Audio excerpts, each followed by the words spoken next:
Hello, beloved members of the Loving Truth Stories family. Today we have a heartfelt story about life, one that will touch your soul and inspire your heart. So let's dive right in, and don't forget to subscribe to our channel so you'll never miss another meaningful story. The auditorium went silent as Gavin Ward, son of a billionaire, stood frozen on stage, hands trembling, heart pounding. For years he had been the spoiled heir who failed every test, mocked by classmates, dismissed by teachers, and even called a disgrace by his own father. But tonight, with the spotlight burning down on him, he was about to reveal the one secret a school janitor had given him, the secret that would change everything. But before we dive into the full story, let me know, where are you watching from and what time is it? If you like this story, don't forget to subscribe, like the video, and comment on the story you're watching. Your support helps us bring you even more powerful stories, and trust me, you won't want to miss them. So how did the boy who once had everything, but nothing inside, find redemption in the wisdom of someone the world overlooked? Let's find out. The headlights illuminated the tree-lined street as a sleek black Bentley pulled up in front of Atlanta's most prestigious private school. The car door swung open, and out stepped an 18-year-old man in a neat suit but with a carefree expression on his face. It was Gavin Ward, the only son of Adrian Ward, a famous technology billionaire who the press called the steel brain of the century.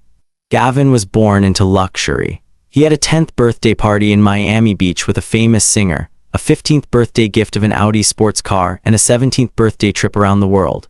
But underneath all that glitz and glamour was an empty soul. He had never passed an important exam. Failed math, failed literature, failed history. All Gavin had left on his report card was a string of dismal grades. In the eyes of his friends, Gavin was the embodiment of arrogance. He often leaned back in his chair with his arms crossed, smiling contemptuously while his teachers were lecturing, and once he even said bluntly, "I could buy this whole school, what's an F?" The remark spread like wildfire through the school, stirring up a mixture of jealousy and fear. Teachers quietly ignored it, not wanting to anger the Ward family, the school's diamond sponsor. Students kept quiet or whispered behind their backs. But that arrogance did not make Gavin happy. He felt like he was living in a gilded cage, money, cars, fame, but no reason to wake up every morning. One evening in a 1,000-square-foot mansion with a gilded ceiling, Adrian Ward sat at the long dining table with Gavin. The air was so quiet that the sound of knives and forks hitting plates was like a stab to the heart. Adrian put down his glass of wine, his voice cold as ice. "You are the biggest disappointment in my life. If you worked in my company, you would have been fired long ago." Gavin rested his chin on his hand, eyes absent-minded. "But I'm not your employee, I'm your son, that's something you can't fire." Adrian growled, "The world out there doesn't care who you are. If you don't prove yourself, you'll just be a bad kid with the last name Ward and nothing else. I won't carry you around for the rest of my life." A tense silence fell. Gavin swallowed but remained unconcerned. Deep down, he knew his father was right. The next day, Gavin walked into school in shiny leather shoes, holding the latest phone. He walked through the marble hallway, the light reflecting off it, attracting all eyes. Some admired, some despised, but there was only one gaze that Gavin didn't notice. A thin, middle-aged black woman in a wrinkled janitor's uniform pushing a mop in the corner of the hallway. Her name was Gloria Daniels. To Gavin, she was just an invisible shadow, like the chair, like the wall. But a few weeks later, when Adrian decided to cut off his son's credit cards, repossess his car, and make him ride the bus to school like the other students, Gavin began to realize her presence. One gloomy morning, he overheard Gloria whispering while she was mopping the floor, "True wisdom is knowing that you know nothing." Gavin paused, he turned, raising an eyebrow. "What did you just say?" The woman just raised her head, her eyes unusually calm. "There's nothing you're ready to understand, kid." That answer, short and calm, haunted Gavin all day. That day, Gavin received his literature test back. The paper was blank, with the number 18/100 shining red like a knife cutting into his pride. Next was math, 24%, biology, 0%. For the first time, Gavin saw the whole class snicker and the teacher shake their heads in dismay. Trying to hide his confusion, Gavin looked at Gloria again, half mocking and half curious. "It is strange that a cleaning lady should quote a Greek philosopher." Gloria smiled, stood up from the bucket of water, wiped her hands on her apron. "What's even more strange is that a boy with the whole world at his feet can't even read a single paragraph." That sentence was like a slap in the face to Gavin's arrogance. He was silent for a long time. Then in a choked voice, Gavin pleaded for the first time, "You were a teacher, right? Please, teach me. I can't keep failing like this." Gloria looked straight at him, her eyes shining with a conviction Gavin had never seen before. "If you want to learn, you must first leave the Ward name and your pride at the door. Come into my class from zero like everyone else." Gavin bowed his head. "I agree. I can't go on living like a loser." The next morning, while the school was still shrouded in mist, Gavin entered through the side entrance with a blank notebook in his hand, a gift from Gloria the night before. He found her in the corner of the old hallway, where the weak yellow light fell on her thin but strong shoulders. Gloria greeted Gavin with a calm nod. "I told you it's not easy, but if you really want to change, I'm here." Gavin took a deep breath, his hands shaking as he opened the white notebook. "Please begin, I need this." The morning mist shrouded the school grounds. Gavin walked into the old hallway where footsteps echoed and the smell of bleach hung in the air. Gloria Daniels was mopping the floor, her thin hands moving slowly but surely. When she heard Gavin's shoes clicking on the stone floor, she didn't turn around, she just said, "You're on time, good, your first lesson has begun." Gavin frowned, "But you haven't sat down yet, haven't opened the book yet." Gloria raised her head, her eyes calm. "The first lesson is discipline. If you don't respect time, you will never respect knowledge." The boy was used to sleeping until noon, used to people waiting for him, his face slightly reddened. But this time he didn't argue. He placed the white notebook on the old wooden table next to him, sat down, and took a deep breath. Gloria handed Gavin a pencil that was almost worn out. "Write not for grades, not for teachers. Write about how you really feel. One page, really." Gavin held the pen, his hands shaking. He was good at saying arrogant things, but when it came to writing about himself, he felt choked up. Finally, he wrote the first line. "I hate the name Ward because it makes people look at me like a check, not a person." As he reread it, Gavin felt his heart beat faster. This was the first time he dared to admit the truth. Gloria glanced at it and nodded slightly. "Good, you have begun to learn to be honest. That is the first lesson." Every day, Gavin arrived at school an hour early to meet Gloria. They didn't sit in the brightly lit classroom, but instead chose the abandoned library at the end of the hallway where dust covered the shelves of old books. Gloria gave him worn books, James Baldwin, Toni Morrison, W.E.B. Du Bois. Gloria's teaching style was unlike any other teacher's. She didn't ask Gavin to answer questions from the book, but asked him the opposite question. "I see this character as silent. Why? If you were in his shoes, what would you do? Can you write down your feelings when you read this sentence?" Gavin started out confused, but gradually he found the questions made him think deeper than just reading them. In the white notebook, each page gradually filled with words: anger at her father, fear of failure, desire to find herself. But not everyone accepted Gavin's change. One afternoon, as he sat writing in the cafeteria, two popular boys of the school walked by. One of them sneered, "Look, Gavin Ward writes a love diary with a cleaning lady." The laughter echoed, causing the entire table around to turn to look. Gavin clenched his fists, intending to stand up to react. But Gloria, who was wiping the table nearby, gently placed her hand on his shoulder. "Do not measure depth with a shallow ruler." Gavin fell silent at that. For once, he chose not to fight, not to respond with arrogance, but to bow his head and continue writing. That evening, Gavin received a text message from his father. "If you don't improve your grades, you lose everything. No house, no car, no trust fund. I'll treat you like a stranger." Gavin finished reading, his hands shaking. Before, he would have been scared. But this time, he just pursed his lips, opened his notebook, and wrote, "Maybe you need to lose everything to know who you are." When Gloria read it, she smiled rarely. "You're starting to understand. Learning isn't about maintaining privilege, it's about finding your true voice." One winter morning, Gavin boldly asked, "You are so smart, why are you doing this job? You used to be a teacher, right?" Gloria was silent for a long time, her eyes distant. "Yes, she used to teach literature at the university. But when she exposed an academic fraud, they removed her. Then her husband died in an accident. From then on, she lost everything, only her knowledge and these hands were left." Gavin was speechless. For the first time, he realized that true strength lies not in power, but in standing firm after loss. As the days passed, Gavin no longer walked like an arrogant prince. His gait became more calm, his eyes more focused. Teachers began to be surprised to see him raise his hand to speak, write page-long essays, and even participate in study groups. But the change also brought trouble. Some parents at the school began to whisper, "Why is the son of a billionaire studying with a cleaning lady? How embarrassing." The principal also began to take notice. One afternoon, Gloria was called into the office. The assistant principal said sternly, "Some parents complained. She is just a janitor. Why is she teaching students after school?" Gloria smiled. "I don't teach to be paid. I just give what I know." The door slammed shut, but Gavin overheard it all. A new fire burned in his heart. Atlanta winter arrived with a chilly wind, carrying dry leaves across the stone schoolyard. Gavin walked the empty hallways, clutching a thick notebook. Each page marked a new journey, a journey he never thought he would take. He felt different. When he read Baldwin or Morrison, he not only read, but also heard the call from within. When he wrote about his fear and pain, he felt relieved. as if he had dared to shed part of the invisible chains that had once bound him. However, not everyone accepts that change. One morning while Gavin was writing in the abandoned library, 2 security guards walked in. "Gavin Ward, you must come with us. The principal wants to see you." In the bright office, the principal and his assistant sat across from each other. Their voices were cold. "We received a lot of complaints from parents. They didn't want a rich kid to be influenced by a sanitation worker." Gavin frowned. "Influence? She was teaching me. Thanks to her, I began to understand what real learning was."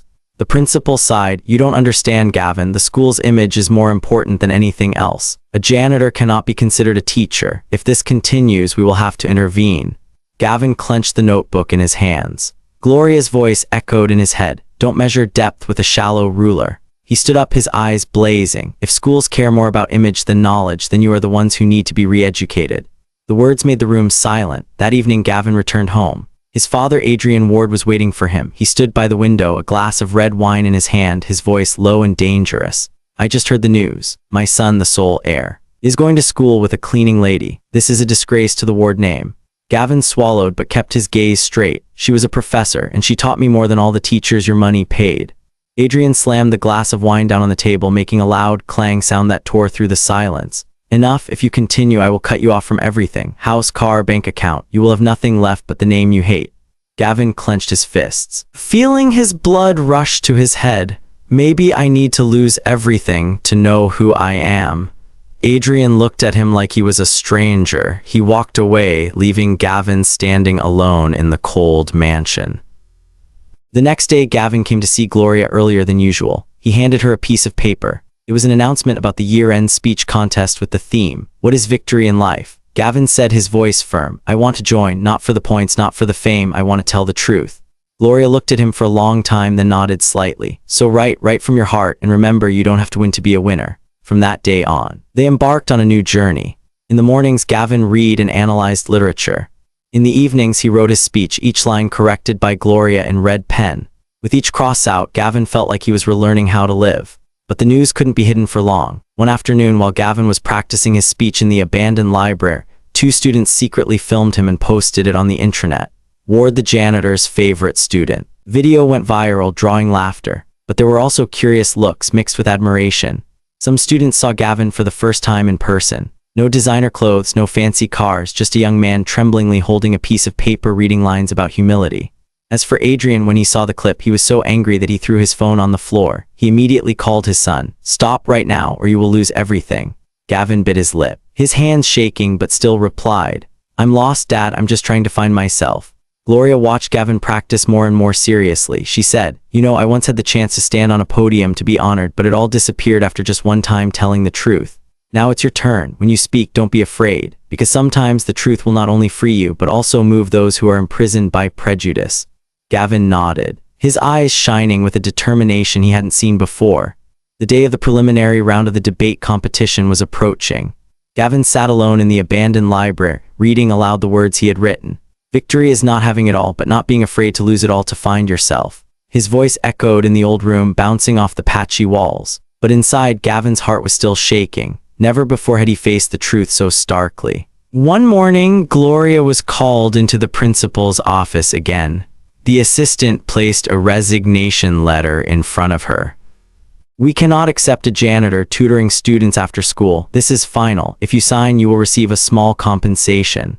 Gloria looked at the paper, her hand shaking slightly, but her eyes lit up with determination. "I do not sign. If my knowledge frightens you, then that is proof it must be given." Gavin overheard the news. He clenched his fists. This was no longer a lesson. This was a fair fight. That evening, Gavin was called into Adrian Ward's luxurious office. His father threw the notice of the debate contest on the table. "Do you really intend to disgrace the Ward name in front of the whole city?"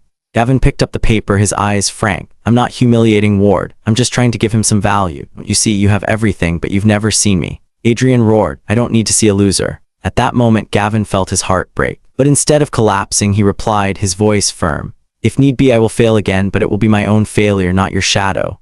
Adrian was silent. He had never heard his son speak in this tone. Gavin stayed up all night. He wrote, erased, rewrote, blank pages piled up. There were times when he felt helpless, like giving up. But each time he remembered Gloria's words, "Failure is not the end, it is just another language of learning." Every morning, Gavin would still come to the old hallway and see Gloria mopping the floor. She would always look up with a gentle smile. You still came, that's the real victory. One cold, rainy morning, Gavin arrived at school, but Gloria was nowhere to be found. The hallways were empty. He frantically ran to look for her and received the news. She's fired. Today is her last day. Gavin's heart clenched. He rushed to the office only to see Gloria quietly leaving, holding a cardboard box containing a few personal items. Gavin shouted in the middle of the schoolyard, "MS, Gloria, I'm not ready, I need you." Gloria turned back, her eyes filled with tears, but her smile remained calm. "You don't need me anymore, Gavin. All that you seek is within yourself." She turned away, leaving him standing there, frozen in the rain. That night, Gavin sat alone in his room, staring at the paper with the contest topic. "What is victory in life?" he wrote, his hand shaking, but this time not with fear, but with faith. "Victory is daring to tell the truth, even if it means losing everything." Tears fell onto the page. He knew that tomorrow morning he would be standing on the podium alone, without Gloria by his side.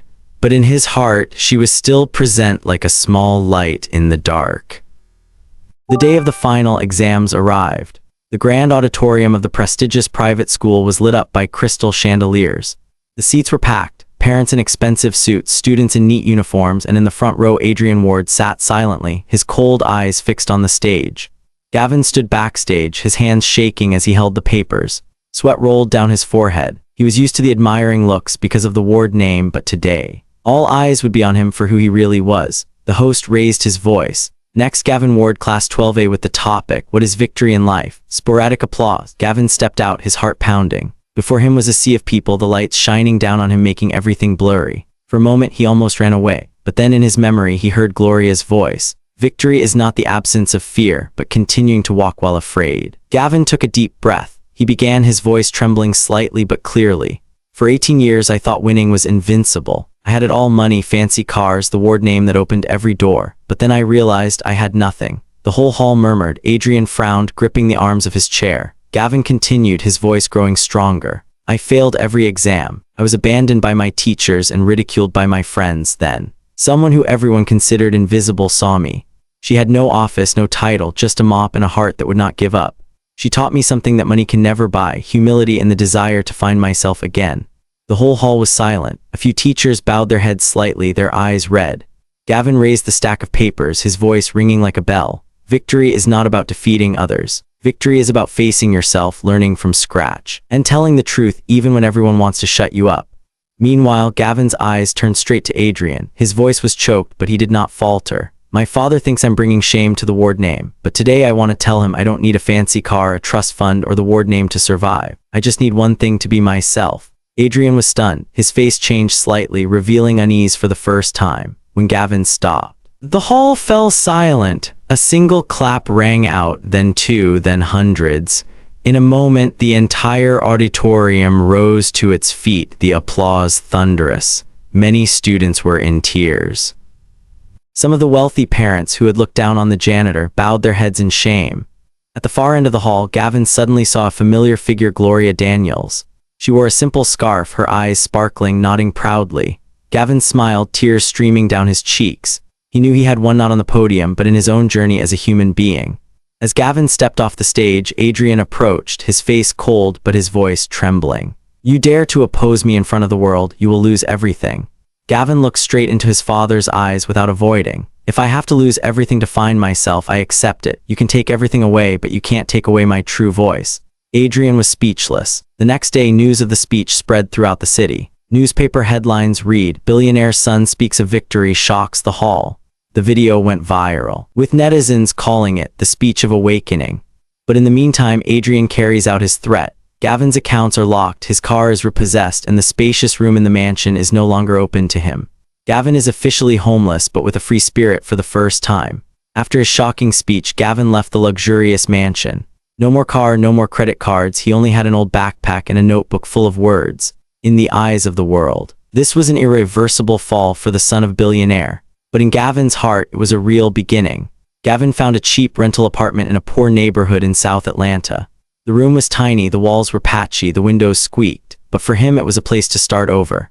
Every morning, Gavin took his notebook to the nearby coffee shop to continue writing his thoughts and unsubmitted essays. He missed Gloria, missed the classes in the abandoned library. One day, he decided to go to her address to write it on his school records. She opened the door looking casual in a gray cardigan. When she saw Gavin, she was surprised. "Why are you here? I thought you had everything and didn't need me anymore." Gavin smiled softly, his voice low. "I lost everything, but I found something more precious, faith. And I want to build a place with you where abandoned people still have the opportunity to learn." A few weeks later, in an old, abandoned building on the outskirts of town, the Academy of Light was born. At first, it consisted of a few wooden desks, a few old books, and a chalkboard borrowed from an elementary school. But every day more students came to it, children who had been looked down upon, teenagers who had been labeled useless. Gloria stood in class with chalk in hand, her voice booming like it had been in her professorial days. Gavin ran the show, sourced books, and solicited donations from the community. Slowly, the small flame grew into a big light. A 12-year-old boy who had dropped out of school when given a blank notebook like Gavin's exclaimed, "For the first time I feel smart." Gloria burst into tears. Gavin cried too. They knew they were doing the right thing. On the official opening day of the academy, a large crowd of people and press attended. In the crowd, a familiar figure stood quietly at the back, Adrian Ward. He said nothing, just observed. "Gavin is speaking. Many people think winning is about standing at the top, but I believe true winning is about helping others stand up. Here no one is invisible. Here every voice deserves to be heard." Adrian bowed his head, and for the first time in years he felt his eyes water. He saw in his son a strength he had never recognized, the strength of humility. After the ceremony, Adrian went to his son. His voice was choked, different from his usual coldness. "Gavin, I don't know what to say except I was wrong. You did what I never dared to do in my life live." Gavin was silent for a moment and then replied, "You don't need to apologize, Dad. I just want you to understand sometimes the greatest thing we can do is see others." Adrian nodded slightly. For the first time, father and son held hands, not like billionaires and heirs, but like two people learning to heal. Years later, the Academy of Light has become a symbol of liberal arts education in Atlanta. Gloria still teaches, her eyes shining as she reads her students' writings. Gavin runs the academy, but he never stops learning. One day the press interviewed Gavin. "What do you think changed your life?" Gavin smiled, his eyes distant. "A woman with a mop taught me how to read not just words, but life. And I want to spend the rest of my life doing the same for others." The story ends not with luxury, but with a yellow light in a small classroom where children who were once looked down upon now smile as they write their first lines. Victory lies not in applause, but in seeing the value in others. And sometimes the greatest teacher is not standing on a podium, but standing quietly with a broom in his hand. I want to close this story by sharing a thought from my own heart. When I look back on everything we've just witnessed, I realize that true victories in life are rarely about wealth, titles, or applause. They are about the quiet courage to face ourselves, to learn again when the world calls us failures, and to see the value in those whom society often overlooks. In my journey, I've come to believe that life's greatest teachers sometimes appear in the most unexpected forms. A janitor, a stranger, a child, or even a painful mistake. Each can hold the wisdom we need most if only we choose to listen. And here's something I've learned: strength is not the absence of struggle. It is the ability to transform struggle into meaning. So I ask you, what does victory mean in your own life? Is it in the applause of others, or in the quiet moments when you know you've grown stronger, kinder, more human? I'd love to hear your thoughts in the comments below. And before you go, if you find this story meaningful and want to help us share these important values, please subscribe to our channel so you won't miss the next inspiring story. Together, we can build a strong community full of potential and a spirit of justice.